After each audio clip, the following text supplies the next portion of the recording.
باش نبدا بالدخله الحقيقه وباش نحكي على موضوع اللي قعدنا نشوف فيه برشا على مواقع التواصل الاجتماعي، الغاء عيد الاضحى بالمغرب لسنه 2025 بقرار ملكي. نشوفوا تصريح وزير الاوقاف والشؤون الاسلاميه ونرجعوا نحكي. قوله تعالى: وما جعل عليكم في الدين من حرج، فإننا نهيب بشعبنا العزيز إلى عدم القيام بشعيرة أضحية العيد لهذه السنة.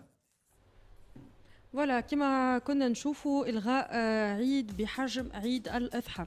تنجم تشوفوا سيما ترى نبدا بك انت، تنجم تشوفوا مس من الهوية الدينية والثقافية والا تعتبر انه اليوم فيه برشا عقلانية. قرار كما قرار هذا عيد الأضحى او الغاء الأضحى الاعتماد الاضاحي. اي لا، هو الغاء، هو الغاء عيد الأضحى هو الاعتماد الأضاحي. إيه؟ هو انك تذبح حلوش كيف معناه. إيه، اما الشعائر الدينيه شوف انه هذايا قرار خاطئ يمس بالدين نتاعنا والا قرار فيه برشا عقلانيه. والله بالنسبه لي انا، بالنسبه لشخصي انا، ولا هذا الراي يلزمني وحدي، معناها قرار فيه برشا عقلانيه، لانه سعر الاضحيه ولا غالي برشا. مش الناس كل تعيط، هما مش الغاء العيد، ما تنجمش تلغي العيد بيان سور كصلاه وكشعائر الى اخره، لكن انه ما تضحيوش، معناها ما تضحيوش. وصارت ماهيش اول مره تصير في المغرب، هذه يظهر لي المره الثانيه بقرار ملكي. 95 صارت الحسن الثاني، الحسن الثاني الغى وحافظوا على شو اسمها الاضاحي نتاعهم، ورخصه العلالش بعد الالغاء هذاك. لكن ايش باش نقول لك، توا كان تقول رايك، تقول انا مع، فما ناس باش تقول لك كيفاش انت باش تلغي معناها حاجه دينيه خالده في تاريخنا، وكان باش تقول معاه انا مع الغاء الاضحيه. الاضحيه اذا تفوت سعر معين ما عادش عيد الكبير نصليو وكهو شويه الحم شويه الحم شويه الحم شويه الحم حسب رايي، لانك انت شفت حتى سعر العلوش عندنا احنا ناطح السحاب، ولا ينطح في السحاب. شنو معناها علوش بمليون و200؟ شنو معناها علوش بزوز ملايين؟ الزوالي ما عادش يضحي، وعم ناول الاف الاسر التونسيه ما ضحتش. علاش؟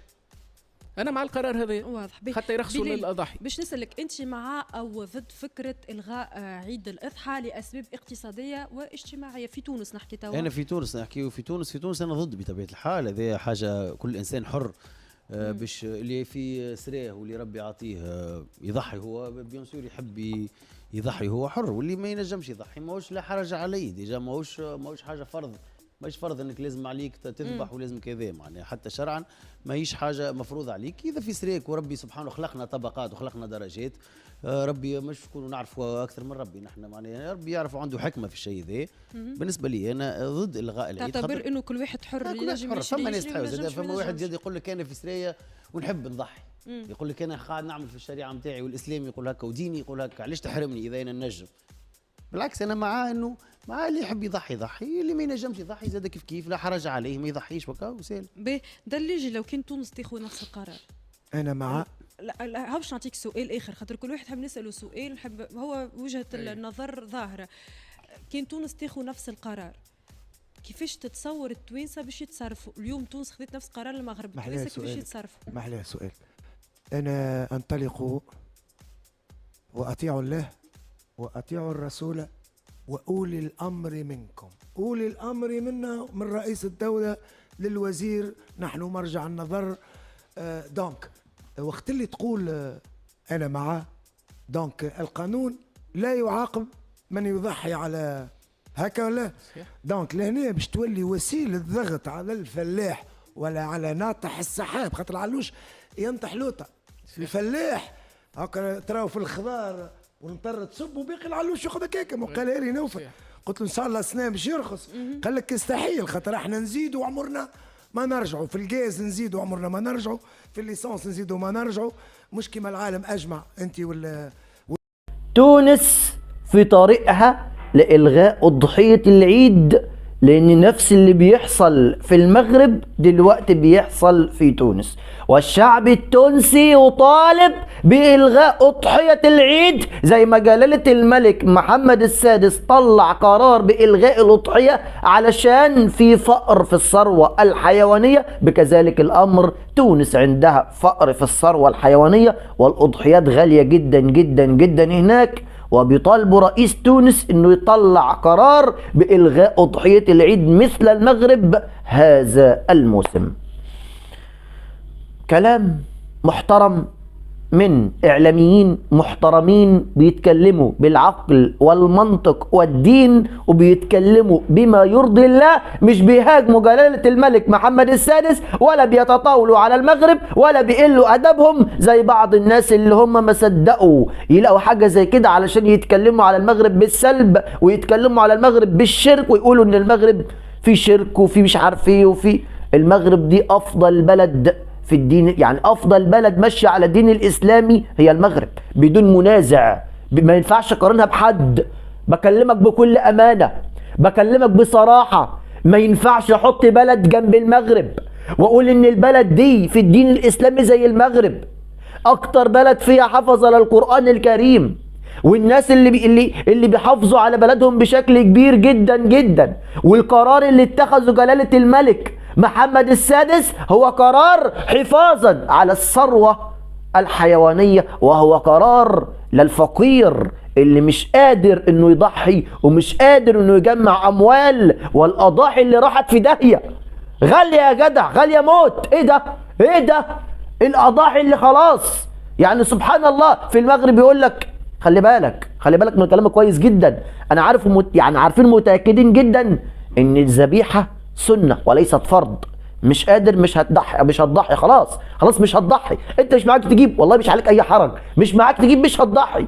لكن المغربي يكون من جواه زعلان ومكسور وحزين وغضبان بسبب انه شايف جاره بيضحي وهو ما بيضحيش. ايوه هو مش قادر، ايوه هو مش مقتدر، ايوه هو مش معاه، ولكن في نفس الوقت المغاربة عندهم مشاعر بتقتلهم من جوه. قال لك انا نفسي. لكن النهارده لما اشوف الشعب المغربي بالكامل بيشكر جلالة الملك محمد السادس، والناس الفقراء وعلى قد حالها بيشكروا جلالة الملك محمد السادس، ليه؟ لانه الغى الاضحية هذا العيد او هذا الموسم. وده طبعا مش حرام علشان الناس والمشايخ واللي بيطلعوا يقولوا في ناس كده بتقول لك حرام ومش حرام ومش عارف ايه. دي شعيرة من شعائر الله والبلد في ازمة، خلاص انتهى الموضوع. جلالة الملك محمد السادس قال ما فيش اضحية، خلاص انتهى الموضوع. اسمع بقى تطاول غير محترم، اسمع شتيمة، اسمع اهانة. يا عم انت مالك؟ الناس بس اللي من الجزائر اللي بيقعدوا يتكلموا على جلالة الملك ويتكلموا على المغرب قال بيقولوا لك ايه؟ احنا هنلم زكاة العيد او زكاة رمضان ونبعت للمغرب علشان يضحوا. يا راجل يا دمك الخفيف، يا دمك الخفيف، ده انت دمك شربات يا ابني. ده انت بص ما فيش حد زيك في دمك، ده خفيف جدا.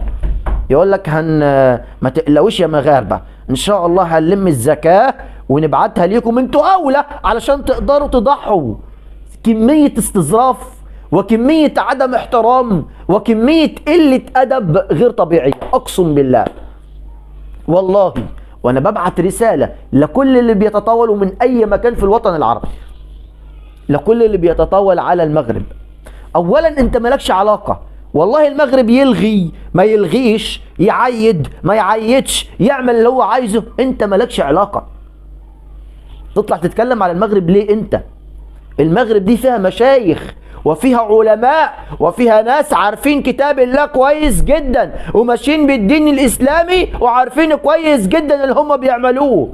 مش محتاجين ان هم ياخدوا فتوى من حد، ولا محتاجين ان هم يقولوا لحد ان ده صح ولا غلط، ولا محتاجين ان هم يسمعوا حد ويسمعوا رأي حد في القرار اللي جلالة الملك محمد السادس اتخذه.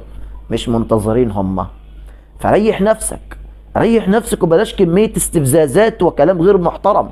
ريح نفسك وخليك مؤدب، يا اما تتكلم بالخير يا اما تسكت، يا اما تسكت. النهارده التوانسة عايزين يلغوا الأضحية. النهارده التوانسة عايزين يلغوا الأضحية. ليه؟ لأن في فقر في الثروة الحيوانية زي ما قلت لك في الفيديو، زي ما قلت لك برضو الغلاء الغير طبيعي. النهارده بنشوف الأغنام والخرفان بنشوف فيه يعني الأسعار نزلت في المغرب بشكل رهيب، بشكل رهيب. أول ما جلالة الملك محمد السادس طلع القرار لقينا كمية نزول في الأسعار بشكل غير طبيعي، خلاص بقى أنا هشتري ليه؟ مفيش ضحية، خلاص انتهى الموضوع، مفيش شراء، خلاص. الناس اللي بتشتري بقى بتشتري علشان ايه؟ تسيبها وتربيها وكده، لكن مفيش أضحية خلاص. فالأسعار نزلت بشكل كبير جدا جدا جدا جدا. وهفضل أقولها وأعلي صوتي، جلالة الملك محمد السادس هو شرف لكل العرب، هو فخر لكل العرب، الشخصية المحترمة والمؤدبة واللي بيه بلده فيها تقدم وتطور وإنجازات. أمير المؤمنين جلالة الملك محمد السادس ملك المملكة المغربية الشريفة اللي له مننا كل الاحترام والتقدير ولا عزاء للحاقدين. عزيزي المشاهد، هو ده كان فيديو النهاردة. شكرا لحضراتكم. ما تنسوش في النهاية تعملوا لايك واشتراك القناة وتفعيل زر الجرس عشان يوصلكم مننا كل ما هو جديد وحصري. وشكرا لكل اخواتي المحترمين على كمية الدعم اللي انا ما كنتش اتوقعها في الفترة الأخيرة. شكرا لكم، السلام عليكم ورحمة الله وبركاته.